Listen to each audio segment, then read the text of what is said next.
A frog is a cold-blooded animal, and humans are warm-blooded, so our body burns energy or perspires to maintain the same 98.6 degrees.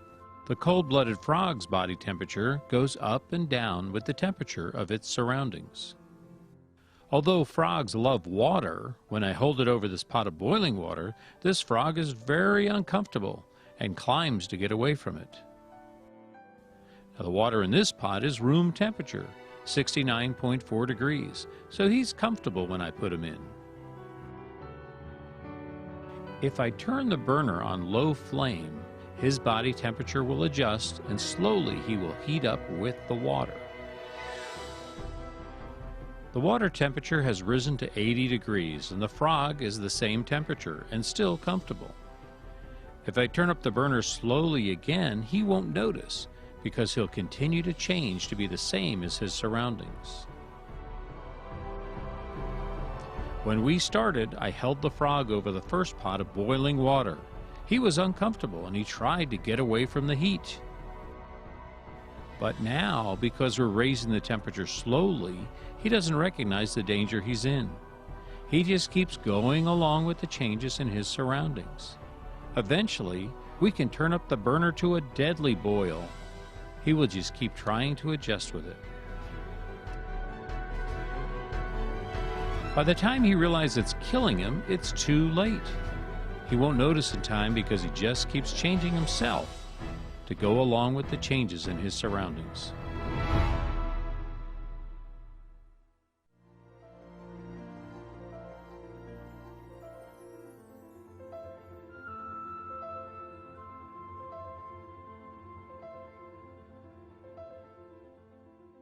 Күнделікті күйбең тірліктен, жалпы бітпейтін проблемадан, баламыздың бір шексіз сұраныстарымен, бауырлардың өзара таусылмайтын қақтығыстарынан кез келген адам стресске түседі.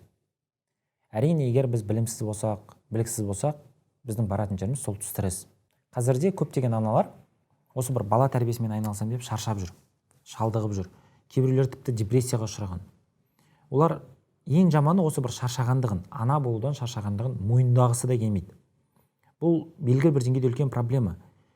Ана болудан, сіз өз балаңызға қараудан, шаршаудан ешқандай қорқыныш ештеңесі жоқ, оны мойындай алу керек. Ол кез келген адамның бойында, тіпті керемет бір ер адамның мойнына да салып қоятын болсаңыз, ол өте ауыр жұмыс.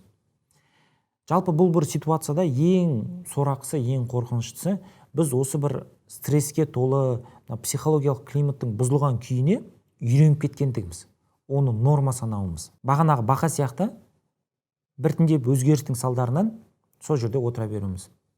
Шығуға ешқандай әрекет жасамауымыз. Қараңызшы, баламыздың бақытты әрі табысты болуы ол тағдыр емес, ол таңдау. Тура солай баламыздың бақытсыз немесе табыссыз болуы ол да таңдау. Біздің ата-аналық таңдауымыз. Біздің бақытсыз болайын, табыссыз болайын деген таңдауымыз. Неге біз кейбір кезде осындай бір ситуацияны көре тұра, мүмкін бұрыс емес екенін біле тұра, жаңағы бақа сияқты судың ішінде отыра береміз? Неге шығуға әрекет жасамаймыз? Я, кейбіреулер тіпті сондай бір өзіне қолайсыз жағдай болып отқанын білмеуі мүмкін, байқамауы мүмкін. Мен бала тәрбиесін білем деп ойлауы мүмкін. Немесе кейбіреулері бүйтіп ойлауы мүмкін, өзімізде өстік, ұрды, соқты, ничего адам болдық деп ойлауы да мүмкін. Мен көргенді көрсін, мен көргенді көрмесін, мен көрмегенді көрсін деген философияны өмір сүретін ата-аналар бар. Бірақ сіз ондай емессіз ғой. Сіз бағанағы судағы бақа емессіз ғой. Олай болатын болса, сіз дәл осы курста отырмайтын едіңіз. Бала тәрбиесі тақырыбын үйренейін деп тапсырмаларын орындауға ниеттенбейтін едіңіз. Осы курсқа уақытыңыз бен күшіңізді, ақшаңызды жұмсамайтын едіңіз. Яғни сізде белгілі бір деңгейде қазіргі ситуациямен, қалыптасқан жағдаймен қанағаттанбау бар. Біз өзіміздің бала тәрбиесімен қанағаттанғымыз келетін болса, қайда бара жатқанымызды түсінгіміз келсе, біз бірнеше сұрақтарға жауап беруіміз керек. Бұлар қарапайым сұрақ болып көрінуі мүмкін, бірақ үлкен ғылыми зерттеулер олардың өте маңызды екенін көрсетті. Ол сұрақтар: не істеп жүрмін, қалай істеп жүрмін, және не үшін немесе неге істеп жүрмін. Қайталап айтамын, бұл тұрмыстық сұрақтар болып көрінгенімен, зерттеулер нені көрсетті? Бұл сұрақтардың іргелі әсерін көрсетті. Бұл сұрақтар қайдан шықты? Бұл сұрақтар біздің миымыздың жұмысынан шықты. Біз әдетте не істейміз? Бар күшімізді, жігерімізді неге саламыз? Не істеп жүрмін, қалай істейін? Осы екі сұрақтың арасында жүреміз. Балама не істесем болады? Балабақшаға берсем бола ма, болмай ма? Таэквондоға берсем бола ма, болмай ма? Арифметика ше, мынау ше, таэквондо ше, карате ше. Осы бір ненің айналасында ғана күйбең тірлік жүреді. Біздің 80% энергиямыз осы неде жүреді. Қалған уақытша 20% энергия болатын болса, ол қалайда. Қалай бұны балабақшаға берсем деп ойланатын ата-ана өте аз. Біз қай балабақшаға берсем деп ойлаймыз, да? Қай мұғалімге берсем екен деп. Ал не үшін жалпы мен осыны істеп жүрмін? Неге мен ата-ана болдым? Неге мен әке атандым? Неге мен ана атандым? Не үшін мен бала тәрбиелеп отырмын деген сұраққа жауап беру немесе жалпы осыны ойлану өте сирек кездеседі. Я мен әке болу не ана болуды белгілі бір жаңағы биологиялық әке не ана болуды айтып тұрған жоқпын. Бұл кәдімгі сол әке не ана деген атқа лайық болуды айтып отырмын. Енді не істемек керек? Біз қазіргі өзіміздің күйімізбен, қазіргі бала тәрбиемізбен қанағаттану үшін не істеу керек? Қайтадан ғылымға сүйенетін болсақ, біз бағанағы сұрақтарға дұрыс әрі ретімен жауап беруіміз керек. Бірінші сұрақ ол неге, немесе не үшін? Біз осы баламызбен не үшін айналысып жүрміз? Дәл осы тіпті онлайн курсты не үшін оқып отырсыз? Күніне кем 30 минут уақытыңызды жұмсап, не үшін осы курсқа келдіңіз? Біз бұл сұраққа қаншалықты сауатты, сапалы жауап бере алатын болсақ, біздің алатын жемісіміз де сауатты, сапалы болады, әлдеқайда жоғары болады. Бірнеше мысалдар келтіріп көрейін. Біз бұрын бір курс ұйымдастырдық. Ол курста адамдар белгілі бір жаттығу істеу керек. Күніне 10 000 қадам жүру керек еді. Сол кезде бәрі 10 000 қадам жүреді. Жүрмеген адам курстан шығып кетеді. Курстың соңында жартыларында керемет нәтиже бар. Жартысында нәтиже жоқ. Екеуі бірдей әрекет істеді. Бағанағы несі екеуінің бірдей. Екеуі де 10 000 қадам жүрген. Бірақ біреуінде ғажап нәтиже бар, екіншісінде жоқ. Біз таң қалдық. Не себеп? Сөйтіп олардың телефондарымен тексеретініміз 10 000 қадам жүрген, жүрмеген. Соны алып бақыладық. Сөйтсек, мына нәтиже алған кісілер бұрын соңды 10 000 қадам жүрмеген кісілер екен. Қоғамдық көлікке отырып көрмеген. Бұлар 10 000 қадамды орындау үшін қасында шопыр көлікпен жүріп отқан, бұл жаяу жүрген кісілер екен. Ал мына кісілер кімдер? Бұлар онсыз да бұрын жаяу жүрген, қоғамдық көлікпен, студент болса бірнеше корпустың арасында жүгіріп жүрген кісілер. Біз сіз-ақ 10 000 қадам орындап жүрген кісілер. Қараңыз, әрекет өзгерген жоқ, бірақ сол әрекетті бұлар не үшін орындап жүргендігі, неге орындап жүргендігі нәтижені анықтап берді. Мынау таңдаумен орындап жүр, мыналар амалдың жоқтығынан орындап жүр.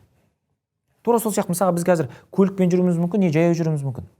Біз жаяу жүрген кезде сонда бір өз қалауымызбен, ықыласымызбен жүретін болсақ, ол жаяу жүрудің бізге жемісі болатын еді. Тек ана физикалық емес, сонымен қатар қосымша бір эмоционалдық жемістері болатын еді.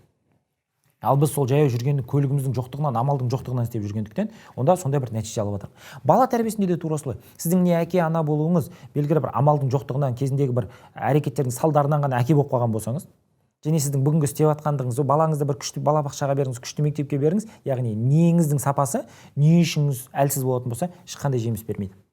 Жеміс беру өте қиын, екіталай. Және мынандай бір мәселе бар. Неге мен не үшін де ажырата алуымыз керек? Неге көбінесе ол бастапқы түрткі. Негенің бәрі осыдан басталады. Не үшін ол көбінесе болашаққа ұмтылады? Қарапайым бір тұрмыстық мысал келтіретін болсақ, мен мысалға су іштім, әрекет.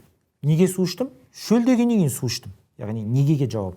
Ал не үшін дейтін болсақ, онда мен судың беретін бір жемістерін айта аламын да. Су маған білмеймін, магний береді, мынандай бір химиялық элемент береді, мынаны береді, мынаны береді, мен шөлімді қандырады деген сияқты. Екеуі өте жақын ұғымдар, бірақ біз бұны ажырата алатын болсақ, және оларға сауатты жауап бере алатын болсақ, онда біздің қайда бара жатқанымыз түсінікті болады. Осы тұстан мен бір мынандай мысал келтіргім келеді. Біздің бағанағы неге басымдық беріп жүргеніміз, бар күшімізді, жігерімізді, энергиямызды неге жұмсап жүргеніміз, ол мына бір батарейка сияқты. Не істеп жүрмін, баламды не істейін, қайда берейін деген сұрақтарға қойып жүрміз. Өте аз ата-ана бағана айтқандай қалай деген сұрақ қойып жүр.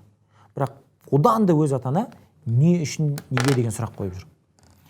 Егер біз тек немен шектелетін болсақ, біз мына батарейка сияқтымыз. Пультсіз батарейка. Яғни мақсаты жоқ, бағдары жоқ, күші бар, энергиясы бар, бәрі бар. Бірақ қызметі жоқ та бұның.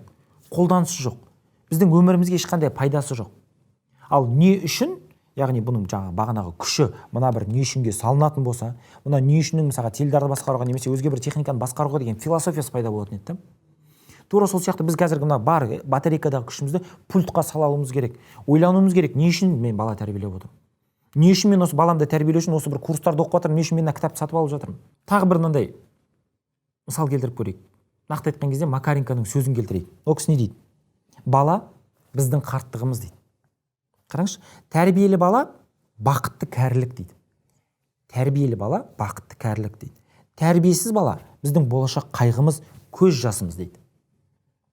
Бұл басқалар алдындағы, бүкіл еліміздің алдындағы біздің кінәміз дейді. Бақытсыз жаңағы, тәрбиесіз баланы айтып жатыр да. Бұл не деген сөз? Егер біз бүгін немен шектелетін болсақ, ары кеткенде бір қалайға ғана кіретін болсақ, не үшін тәрбиелеп жүргенімізді ойланбайтын болатын болсақ, онда тура осылай біз өкінішке қарай тәрбиесіз баланы тәрбиелейміз. Ана құр батарейка сияқты. Бұндай жағдайда біздің баратын жеріміз Құдай бетін арғысын әрине, онда қарттар үйі. Ал егер қарттар үйіне бармаймын, мен бүгіннен тәрбиелі бала тәрбиелеймін, бақытты боламын дейтін болсақ, не істемек керек? Бұл сұрақтың жауабын сіз келесі сабақта аласыз. Оғанға дейін осы сабақтың тапсырмаларын орындап, ертеңге дейін дайындалыңыз.